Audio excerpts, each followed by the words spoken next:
Welcome back to the To Be Better podcast. We are the Chris's. We are on episode 3. We are going to be going over the check-ins and report cards so that I don't have to continue going over this with people. I can just send them a link to the YouTube channel.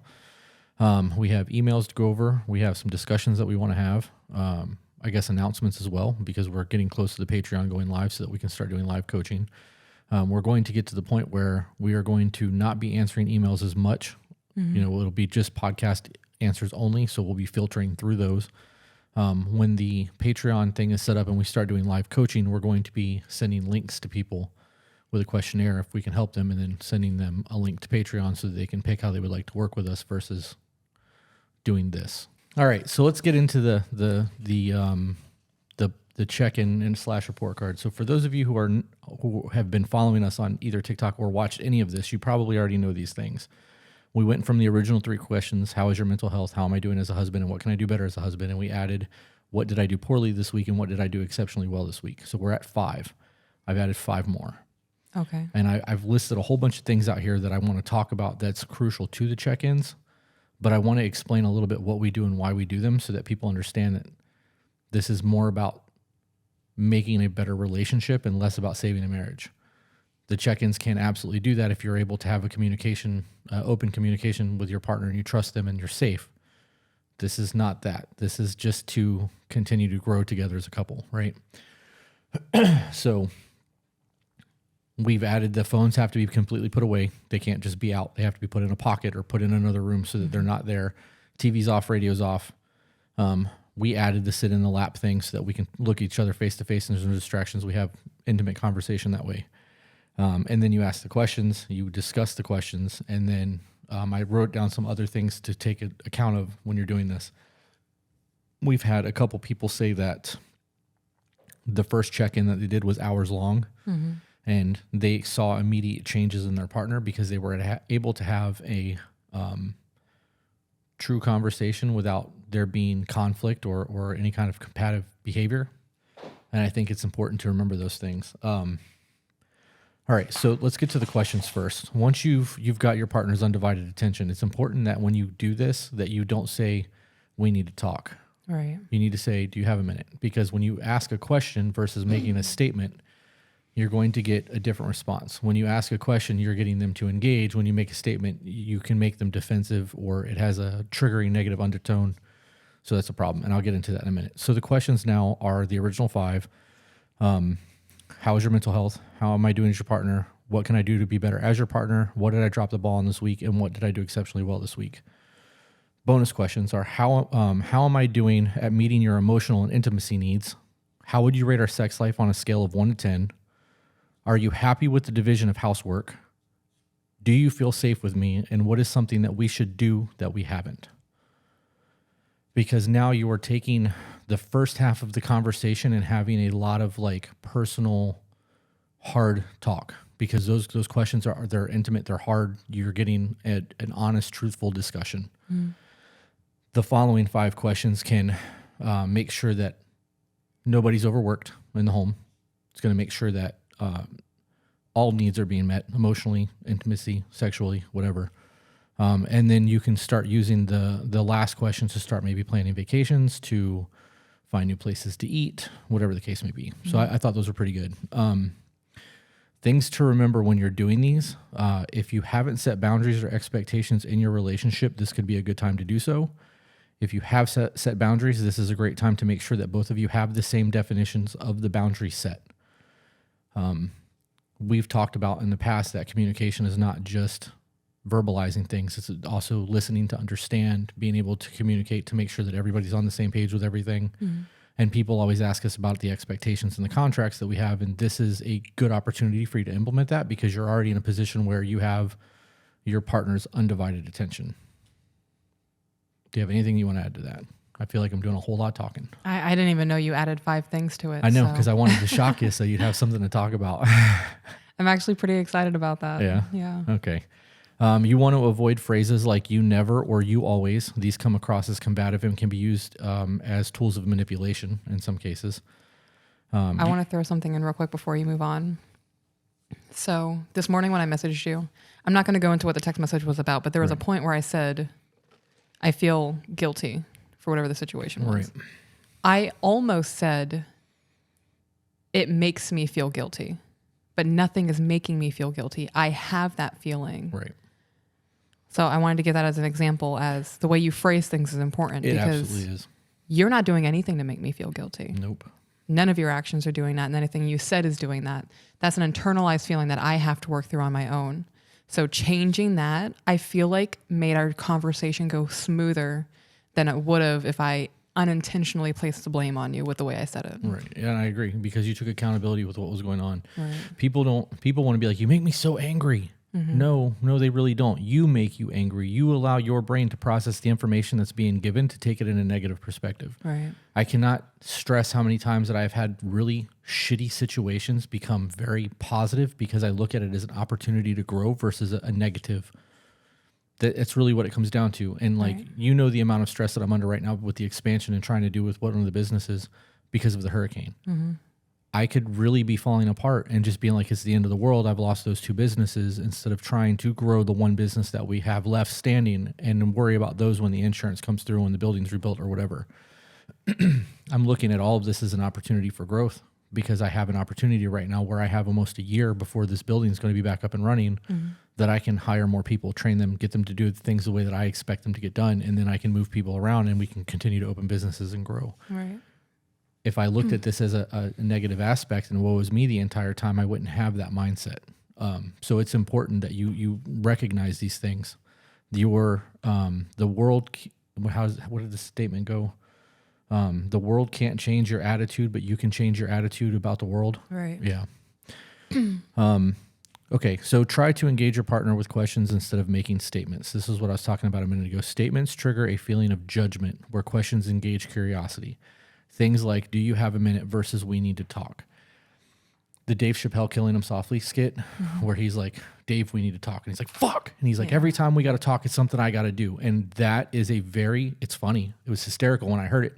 And every man that watches that for the first time laughs, because they know that's exactly what's about to go down. If you just say, do you have a minute? Because you hit me with that the other day. You were like, hey, I know you're about to do that, but before you get on there, do you have a minute to talk to me? And I'm like, yeah, what's up? Like, it was a very different thing than had you been like, we need to talk. Because I'm like, oh, here we go. Right. You know, so that's super important to remember. We need, and by we, I mean everyone, needs to start listening to understand and not to respond. Allow your partner to complete their thought process before speaking. Work on giving a pause to think before you speak.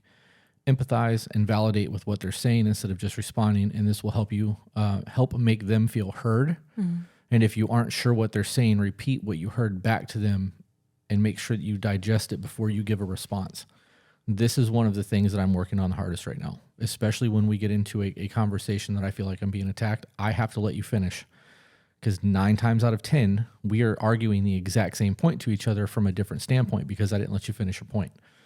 And that's something that I'm desperately working on, you know, and it's getting to the point now where you're saying something, and if you pause, I'm like, okay, are you done? Because I don't want to interrupt your thought process and then us regress. Right. Listening to understand is a big deal too, because everybody gets caught up in having a conversation. They're just waiting for their turn to speak. They want their 5 minutes of fame. You know what I mean? So it's important to just allow that to process and play out. This thing keeps clicking. I don't know if it's because I'm touching the Rode mic or if it's the paper or what, but it's starting to drive me nuts. I feel like you just got a little louder. Did you just plug that back in? I don't know. Maybe. Did I get louder? Thing. Could be that I turned my, I don't know. I'm mentally not there today, apparently. Before you move on, I want to touch on the processing aspect and like understanding. I process, depending on the situation and what is being said. Like if I have a lot of information thrown at me, it takes a while for me to process that shit. So if you guys are getting into like a super intense conversation, it's okay to say like, I need to process this before we continue the conversation. Right. It's taken me, I don't know, there was a day that it took me like 12 hours to process everything we discussed. Right. And the next day I had to come to you and be like, okay, so we had the conversation. I processed it a little bit. Can we continue? Right. You know? I think that's important to recognize as well. Like not everything has to be done in one single conversation in a 2-hour time period. I agree. I feel like stretching it out is also going to help people recognize like regulating emotions and saying, okay, well, he said this and that upset me. Why did it upset me? And that's something you can also discuss with your partner and be like, hey, you said this yesterday. It triggered me. I didn't know why it triggered me, but I think I figured it out. I kind of want to talk to you about that. Right. I think that it's important to remember that when you have these conversations too, like, and I don't think I mentioned this in the beginning of the check-in, you are not allowed to get defensive. I did not. You're not allowed to get defensive in response to what your partner tells you. Right. You are, we call this the report card because you are asking for a report card. This is a situational report. You want to know, like, all these things. And if you get defensive because you're asking for somebody to give you feedback, one, you're never going to get positive feedback again. You're going to make your partner feel like they can't talk to you safely. They're going to feel unsafe in discussing things with you. There's going to be a whole lot of other things that play in, but when you can turn that off and know that you are asking for this and know that your grade is indicative of your work efforts, you can't be mad at anybody but yourself. So if you know, we have a great week and the next week there's something that's happened and I've done something wrong and you deliver it to me in a, obviously not in a negative way, I now have a week or 2 weeks, however long we have in between check-ins, to start rectifying the situation, but it gives me a day or two to process. I really, you know, I hurt her by doing whatever I did, or I really dropped the ball by not making sure that her tire was changed or whatever, you know. But it's not a defense thing. You're asking for this so that you can be a better partner. And my adopted mom gave me a great piece of information, and it was, let me see, did I type it up? Because it was a good one. She said that people love to match energies. So when someone is giving us the silent treatment and we give it back to them, that attitude is thrown back and forth. We mirror. That is normal human interaction. She said, but if you are able to do that with negativity, you should be able to do it with love. Right. And when you realize that and you are trying to give your partner the best version of you, they should naturally want to do the same thing. Should. Obviously, there are shitty people out there. There are selfish people out there. There's narcissists, as much as I hate that fucking term. There are people out there who are going to do whatever they feel is best for them. But when you and I are having a great relationship and you're taking that extra step, I'm like, oh, bitch, I got to one-up you. We're gonna do this now, you know? And like, it's not a one-up thing, but I want to be better because you're trying to be better. Right. You know, it's we feed off of each other. And if people do that in negative moments, you should absolutely be doing it in positive ones. I agree. I'm going to correct you. You said when we have a great relationship. We have a great relationship. You know what I mean. There's days that like yesterday, that stupid cartoon was on. And you got up and I'm like, oh, I like them big. Hey. I like them chunky. And you started doing that in the living room. And because you started doing that, I kept going. Yeah. So those are like, that's an intimate moment for us. Like, that's something I'm never going to forget. Yeah. It's a stupid little moment in time, but it meant a lot. It was fun for me. Right. Anyways, being able to reciprocate things to your partner should be something that you want to do. And I know that there's shitty people out there. Can I ask also just for a minute, talk about how miserable people are in life? Oh my gosh. And how they don't care enough about anything to change it. Like I make videos about communication constantly on my TikTok. And instead of just scrolling past, I had somebody literally stop and go, communication doesn't work with my old man.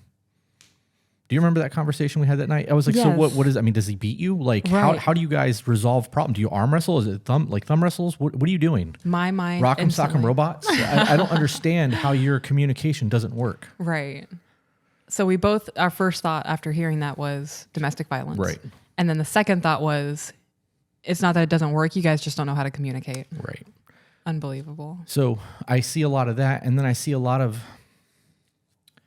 I understand that I make controversial videos sometimes, and I do that for a reason. I want people to be engaged. I want them to have a dialogue in the comment section. The more people disagree and the more you can have that conversation, I know you're never going to change somebody's mind on the internet. They're coming in with their belief system, and that's all there is to it. However, the people who are not engaged in that conversation, that are reading the comments, that have no dog in that race, their minds can be changed. Right. That's a really good point. Oh shit, that's an even better point. I didn't think about that.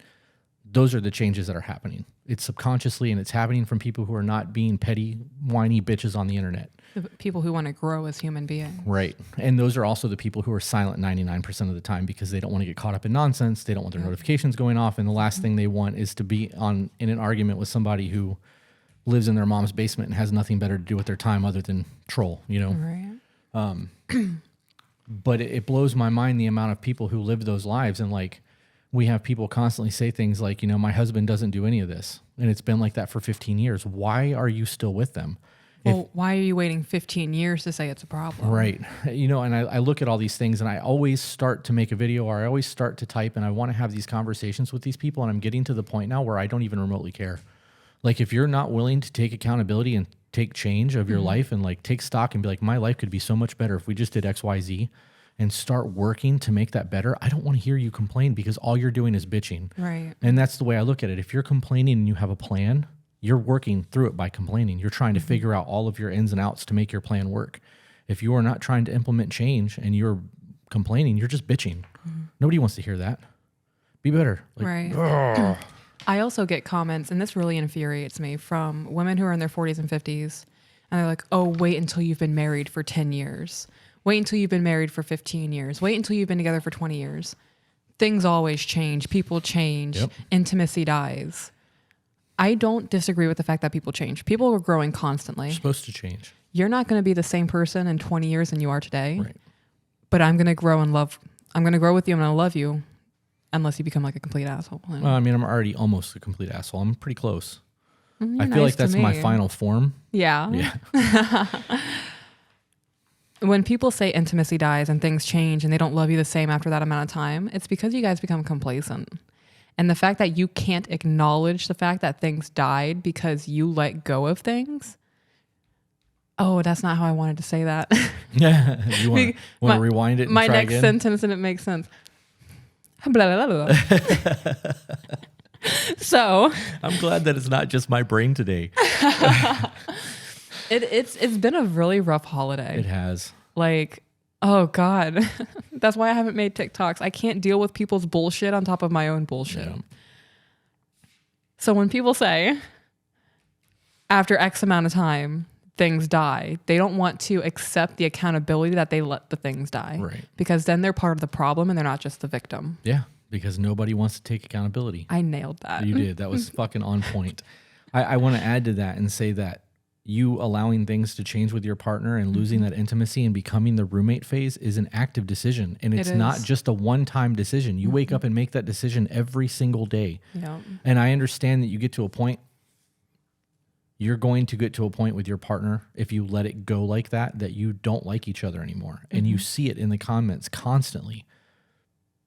At that point, you've let it go and made the decision to let it go over and over and over again. It's going to be so much harder to fix it than it would be if you recognize, like, hey, we're not dancing in the kitchen anymore. Like, he doesn't hold my hand when we drive. We're not having sex as much as we should.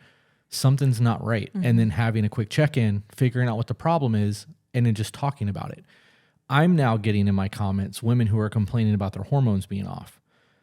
And I'm going to say, and this will probably be one of many times that I mention Summit Rejuvenation Centers. I have a friend of mine that owns a hormone replacement therapy business. And they're very good at what they do.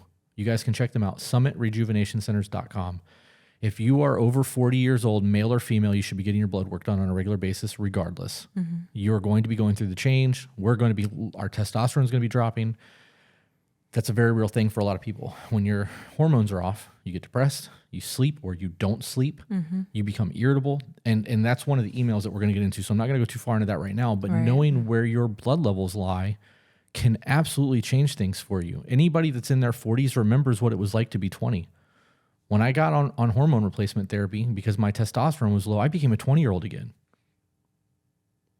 I mean, we have like marks in the wall from the headboard, like that, you know what I mean? And it wasn't like that before the replacement therapy. So, I mean, obviously it was still a thing, but it wasn't to the level that it is now because my hormones are right. I'm going to be completely honest. I don't hear anything you just said to me because that look you gave me. Whew. Sorry. Lord, I'm going to need like a fan or something. Yeah. Your hormones are off. All right. So let's get back to this. When you are listening to understand and you guys are having these talks, make sure that you empathize and validate your partner. That was where we ended off on that last point. I just want to add to that. Acknowledging your partner's issues and validating that they're real and apologizing or empathizing with it is going to change the way that your partner feels they're being heard or understood. If I use a phrase regularly that triggers you, and you throw it back at me in one of these conversations during a check-in, and I pause for a minute and think, okay, this is how she's feeling about it. She just explained why she feels that way. If she did that to me and I felt that way, that would suck. I wouldn't want to feel that way. So that's how I would empathize with you. I didn't realize that was making you feel that way. If that happened to me, I would feel like shit. I see that now. Right. I've empathized and I've validated. You feel the way you feel, and it's justifiable. Now we can have a talk about how to make that go and be better, because you've not only been heard, you now know that I understand, and I'm sincere with my apology, because it's really easy to just be like, my bad, it won't happen again. Right. That's bullshit. Nobody believes that when you do that. It's like when somebody's like, you tell your kid, you need to apologize, and they're like, sorry, and you're like, why are you apologizing? And they're like, I don't know. That's exactly what that is. Yeah. So, okay. Are you moving on to another point? I will, after you make whatever point you're about to make. Okay. So as you just said, if you're able to validate that it's a legit emotion, you understand why I'm feeling that way, and it's a validated reasoning for why I feel that way. I think it can also be said sometimes people are completely invalid in their emotions. I agree. And they are just seeing red, and they don't care about anything outside. They're just focusing on that one thing. Having the check-ins is an opportunity for someone to be like, okay, I understand how you're feeling. I can see why you feel this way.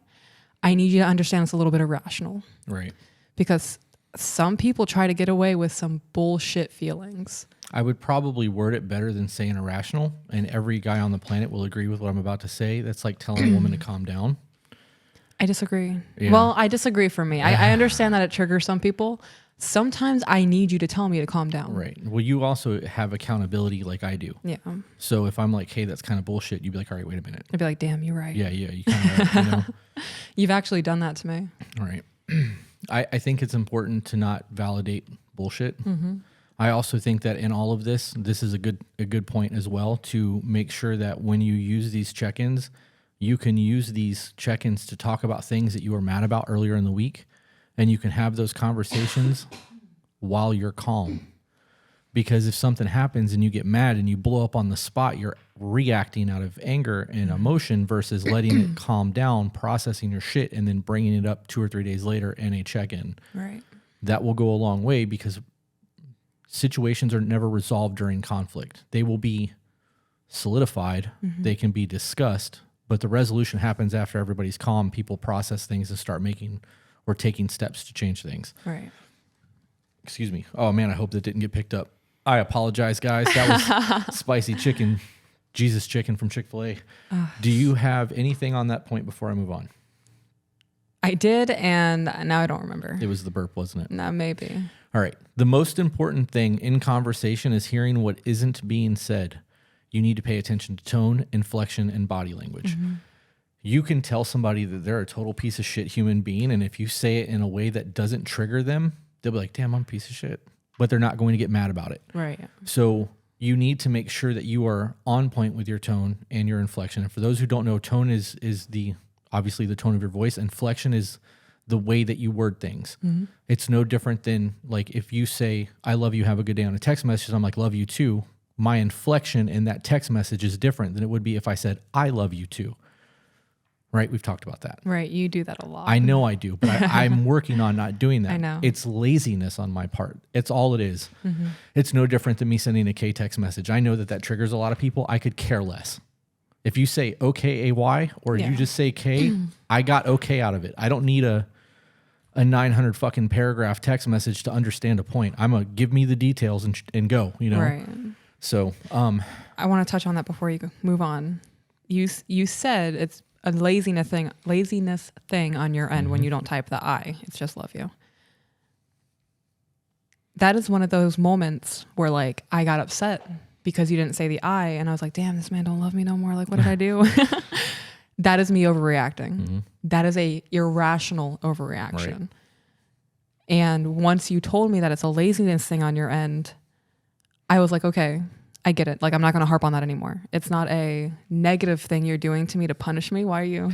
Because all I can think of is the day that happened. Sorry, the day that all of this happened, and you were like, "Damn!" And we had that conversation via text message. Yeah. I was like, if I'm ever mad at you and you say I love you, I'll just be like, "Yep." Now you can get mad, Right? And in my head, I was like, "Yeah," you know, but like it's so foolish to me. I don't know. I was just thinking about that. Could you imagine that? I love you. Yep. That would definitely be a moment. That would be a really hard. Quit laughing. I'm working on my final form over here. But that's one of those moments to where it's good to have a conversation about it instead of harboring. You're not going to cut that, are you? No, hell no, I'm not. People like this back and forth with us. The harboring of a negative feeling that you haven't even voiced to your Verbalized? partner. I'm struggling. Harboring a negative feeling you haven't voiced to your partner Okay. on something that is a negative trigger for you from past relationships. Right. That is a very big deal to not do. That is how you start building animosity towards your person without, like, it's unjustified. Does that make sense? Mm-hmm. Am I all over the place right now? No. Do you know what the definition of animosity is? I was going to say, wow. By definition, it's open admitted hatred. Yeah. That's okay. one of my favorite words. Yeah. I was going to say I can hear you breathe. resentful. I heard that. I'm struggling so hard with words today. I got like an hour and a half of sleep last That's night. so funny. But resentful is not the correct terminology for that because Right. resentful comes from envy. Right. Although most people will par that with anger, and it's not. It's an envy emotion. I like the word animosity so much because I am a by nature I don't like people. I'm not an introvert. I can be extroverted as hell when you get me in a group of people that are like minded that I'm comfortable with. And like now when we talk, I talk a lot on the podcast. I don't talk like this in public. It's because it's me. Right. So I like certain people, but as a whole, I don't like humanity. I think I get people are that. parasites. So animosity is actually tattooed on my neck because it's open admitted hatred because I fucking hate everyone. So I like that. that was since I was like 17 years old. That's been on the side of my neck. Anyways. Wow. So the last thing on that is body language. I cannot stress enough how important it is to just watch some YouTube videos on body language. When people are sitting with their arms crossed, they're defensive, they're closed off, they're not open to what you're saying. If their toes are pointing to the door, they're trying to leave. There's a lot of things that you can learn that are just basic subconscious things that people do. And it will change the entire conversation. If somebody is super relaxed and says some really shitty things, they're not mad. They're just not knowing how to word things. But if they're tense and you can tell by their body language that they're frustrated and they say some asshole shit like it is said out of anger, and knowing that can change the way your conversation's going. And I've hit this a lot, but they're saying up to 80%, 70 to 80% of communication is nonverbal. It's your surrounding, your tone, inflection, body language, things like that. So those are super important. Anything else on this point before we move on? No. I would have to look over the paper to think of something. But Okie dokie. I'm not trying to. So this next point says to use and instead of but. It doesn't matter what you say before a but. The moment you drop but, everything prior to that is negated, and people only focus on the negative that follows. So some of these points have come from a lot of the books that I've read. You know, these are things that have stuck in my mind that I'm compiling to give you guys advice. Some of this is original thought. A lot of it's not. This specific scenario, the book that I was reading, and I can't remember which book it was because I've read a lot on communication. The guy said that if you get a haircut or somebody gets a haircut and they come to you and they're like, "Hey, do you like my hair?" And they're like, "I mean, I liked it before," but they're like, "Damn, okay, they hate my haircut."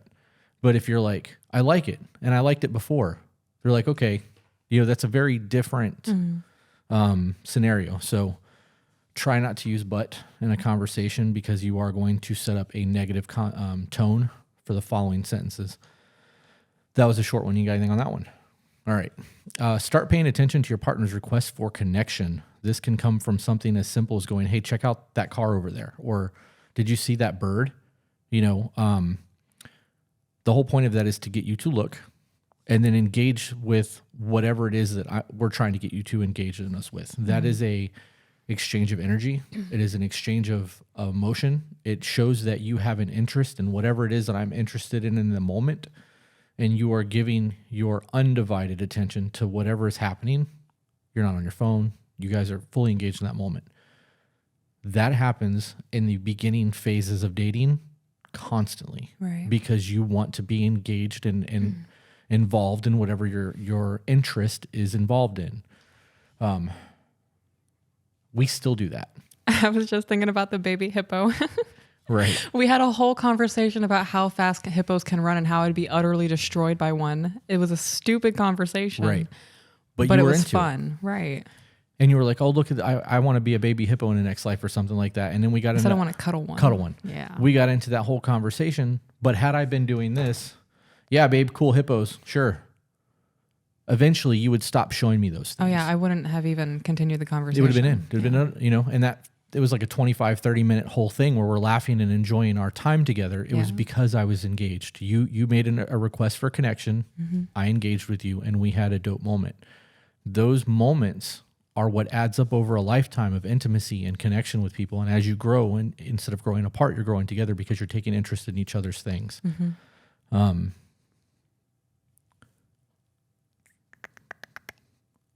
I wrote on here, ignoring them or not giving them enough attention can slowly become the downfall of a relationship, and you will find yourself falling into the roommate phase. Yep.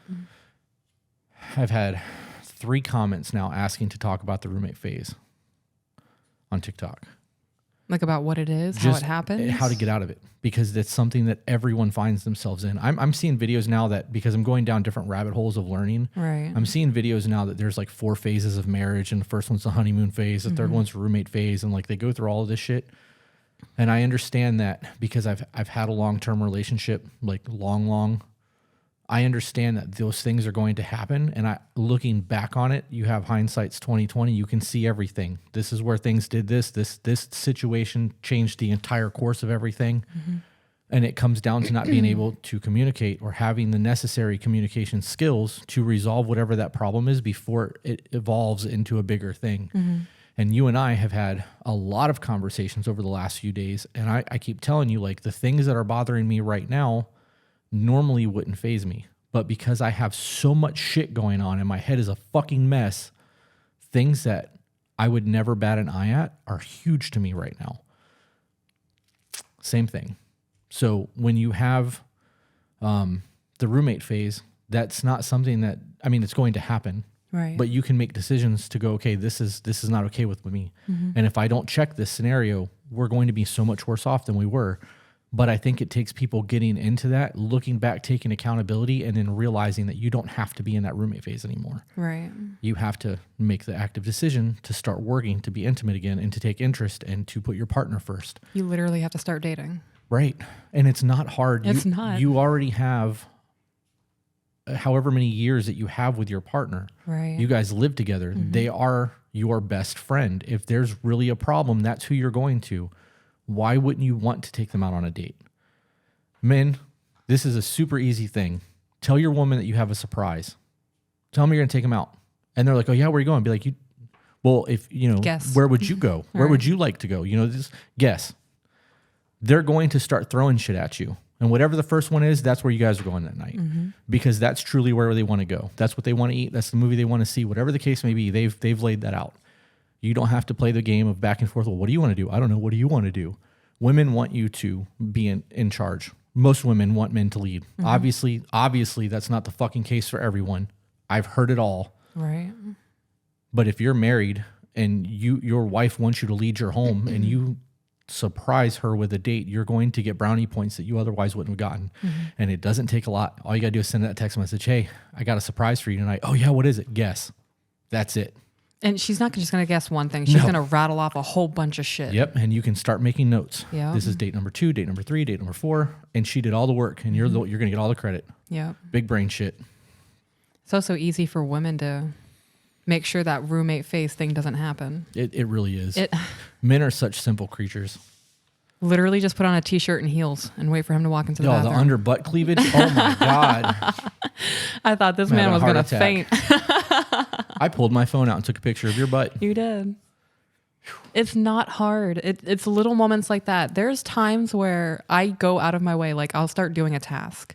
I'll be like, okay, but how can I make it sexy? And I do it because I know you're going to get a kick out of it. Yeah. It'll either be a funny moment for us or it's going to be like a damn, that's mine. Something is going to happen that's going to bring us closer together. When I clean the house and I walk around in my fucking sheer, oh, I just said the F word. Sorry. That's okay. When I do that sheer thing, it's comfortable to wear that. Yeah. You know, but I like giving you something to look at. Can I add to this by saying that I made that video about reclaiming intimacy? And I obviously have to say not all sex. Intimacy is not just sexual. You know, you have emotional, physical, spiritual, all of the different intimacies. But when I say that, I mean it all encompassing. So when I made that video about intimacy and reclaiming that, I was like, it's not hard for women to like do their hair and put makeup on for their man to look attractive if you're going on a date. The amount of people that are like, well, why do they got to put on makeup? They don't. They don't have to put on makeup. Most men like natural beauty. You know how many times I've heard women say, well, we don't put makeup on for us. For you, we do it for us. Well, if that's the case, why are you in my comments with this bullshit right now? If you like makeup or your man likes you in makeup, it takes you an extra 15 minutes to an hour, whatever. Some women take 3 hours doing their makeup. That's fucking insane. Yeah. I'm taking 3 hours to do anything. I sat on the couch for 20 minutes and did my makeup for this. Right. But it doesn't take much to take that extra step. I have nice clothes in there. I don't wear them ever. But if we were going, like we're going to see a musical in March, and you better believe I'm gonna dress up. I'm gonna look like I'll put on $20,000 watch, do the t-shirts, the jeans, tuck the shirt in, wear the nice Hugo Boss shoes I have. Like I'm gonna do the thing because we're going out. Right. And do I want to do that? Absolutely not. I would love to go out wearing some gym shorts and a tank top, my flip-flops, because that's comfortable to me. But I know that you get to look at me like that in a way that you don't get to see me very often. Right. I also know I'm gonna get some play when I get home. Because we're going to go out and we're going to be doing a date and it's going to be like courting all over again. It's going to be exciting and sexy and fun. Why would you fight that? What really blows my mind is women saying, why do I need to put my makeup on for him? Why did you do it in the dating phase? Right. Why did you do your makeup and put your hair up and make sure you looked your best in the dating phase and then think it's okay to let that just not be a thing anymore? That totally falls into, well, I landed him. I don't have to do anything else. Women complain about that shit all the time. He landed me. Now he doesn't do anything for me. Okay, but what do you do for him now? Makes me angry. Yeah. We had another person. Okay, I'll come back to that because that will take this conversation in a whole different perspective. But remind me about the single mothers thing. Okay. Last point on this, and then I have a couple of questions. How often do you recognize and validate positive things in your partner? The small trivial things that people overlook and take for granted because that is what your life has become accustomed to. Simple positive affirmations can make them feel validated, appreciated, and seen. Oh my God. It is not hard to thank your partner for all the things that they do. I make it a point, no matter what it is, if you do something, I'd be like, hey babe, thank you for that. You're like, no big deal. It's not a big deal. You were doing it anyways. But the fact that I'm acknowledging that you did it and that you didn't have to do it changes the entire process for you. Right. It does it for me. Like if I have to run to the bank and I just happen to take your truck and refill it with gas and I come back and you're like, oh, you filled my truck up with gas. Thanks. Yeah, no problem. You're recognizing that I took that extra step to do something that I didn't have to do, that I did because I want to make you happy. Those moments of positive affirmation, validation, and seeing that your partner truly loves you and recognizing that changes the entire dynamic of your relationship. It does. Because at that point, nothing is expected. It's all appreciated. I believe that when you have expectations, it should be that each partner is going to hold up their fair share of labor. That's where an expectation comes in. But even with that expectation, gratitude still needs to happen because we are not indentured servants. Right. We serve each other because we want to, not because we have to. So that's all that I have for the check-in. I have a couple of quick questions. Do you have something? I do. Okay. So as you were saying about like being grateful for things that they go out of their way to do, I think it's also important to just like acknowledge the daily shit that they do. Right. It's your job to take the trash cans down and bring them back up. Every once in a while I'll be like, damn, you make that look good. Yeah. You do. Right? I do. Because you watch on the cameras when I do it. I'll watch you walk out the front door. I'll follow the screens. I'll be like, okay, front door. Ooh, now he's walking in the driveway. And then you disappear for a minute and you come down with the trash cans. I'm like, oh, he makes it look so good. Like it's super important to still be like flirty and cute, and you're doing your thing that you do every week. Right. But me doing that cute little flirty moment with you is like, okay, I'm gonna keep doing the trash then. Yeah. Right? That actually does do that. And I say it all the time that men are simple creatures. You validate us. You tell us we're proud. Hey, you're a good dad. Those kind of things go really fucking far for most men, especially men who are in their like 35 to 55 range, because we didn't get that shit growing up. If you were with a Generation X man and you tell him that you're proud of him, there's a strong possibility that motherfucker's going to cry. He may not do it in front of you. I had to go poop. Yeah. And he's going to cry in the process. Like that goes a long, long way with my generation. That's not something we heard a lot of. That simple recognition in terms of, oh, you look real good taking out the garbage. Most men don't get compliments like that. And even though I know you say things like that to me on a regular basis, I still really enjoy hearing it. Yeah. Even when it's a joking thing like the garbage cans. Oh, I 100% mean it though. I know you do, but you say it in a joking manner when I come in every time. And I'm almost expecting that it's going to happen every single time. So when it doesn't, I'm like, damn, she didn't look at the cameras. But it's, you know what I mean? Like we know that that's going to be a thing. And even though it's repetitious, it could become habitual at one point. Oh, that's another thing.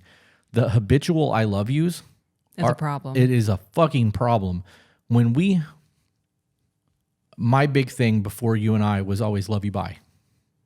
I don't want to, I love you, have a great day. It was just love you, bye, and I'd hang the phone up. I realized previously that is a habitual thing. Leaving before leaving the house, love you, see you later, walking out the door. That habitual phrase means nothing because it's a habit for you to say it before you leave. If you stop and make eye contact and be like, hey, babe, I love you, and a hug or a kiss or just an intimate look before you walk out the door, that means something. Right. The habitual phrase is bullshit. Don't do that. I would rather not hear it than have it not mean something. Right. So go ahead. So it's going to be the last thing I say, then we can go No, on. you're good. So we were in a public setting. You were leaving. And you left and you're like, all right, I'll see you at home. I was like, all right, babe. And this person was like, he didn't say he loved you. And I was completely taken aback. I was like, what do you mean? Like what? Right. And she was like, you guys don't say that every time you leave? And I'm like, no. There's times where you and I just look at each other and I'm like, ooh, yeah, okay. Yeah. When I get back, he's going to be all over me. I get it. Yeah. There's times where we leave and we'll be like, I'll say you're handsome or whatever and be like, yeah, I know. Yeah. And that's it. I leave. The fact that someone was so taken aback by the fact that we don't say it like repetitiously to each other really made me realize that it does become a habitual thing. Right. And we don't say it to each other every day. We might go like a day or two without saying it. Right. But when you say it, my heart's gonna be like, oh my God. Right. Because I'm not saying it by hanging up a phone or walking out the door. Like we'll be sitting on the couch and I'll look at you and you'll be like, what? And I'll be like, I love you. And you'll be like, oh shit, what made you say that? And I'll be like, I just wanted you to know it. Like those are those moments that actually mean something. You're not just saying shit because it's expected of you. I know who it was that said that to you. And it doesn't shock me at all that is a thing because she's the type of person that just follows the rules of what is expected of her. Yeah. And that's a younger generation too, which is a whole, I'm not even getting into that. Yeah. I'm done with that conversation because I don't want to shit talk people. Okay. Anything else before I start asking these questions? No. Okay. These are questions that I'm asking more directly towards the people who are listening and less about the check-in. Okay. Are you completely honest with your partner? That is a very real question because there are a lot of people who will sugarcoat things. They will skirt around subjects because they don't want to hurt their partner's feelings. Or they're scared of a reaction. Or they're afraid. They're not safe and secure, so they want to omit. And when you omit things, you're lying. Omission is a form of lying. It is. Okay, so for those of you who are listening, I want you to ask yourself that. Are you honest with your partner? Completely, truly honest with your partner? Is there something that you have wanted to ask or tell your partner for a while and you have not done so? Do you keep your feelings about anything from your partner, i.e., do you go along to avoid conflict even if something bothers you? And can you be vulnerable with them without fear of them using it against you? And then lastly, when was the last time that you truly felt safe with your partner? These questions that I'm asking to those of you who are listening before a check-in are things that you need to evaluate and really process, because these questions are going to tell you a lot about your involvement, your safety, your intentions in your marriage. If I felt like I needed to talk to you about something and I couldn't, or I was afraid of how you would react, or I was afraid I was going to let you down because maybe I did something wrong, that fear of judgment or betrayal or whatever that is would absolutely kill the communication with us, because I know that I can no longer confide in you 100%. I would be devastated. A lot of people do that though, and they don't realize that they're doing it. There's people who are unhappy in their marriage that can't tell their partner why they're unhappy because they're afraid they're going to break their heart or they're going to hurt them or whatever the case may be.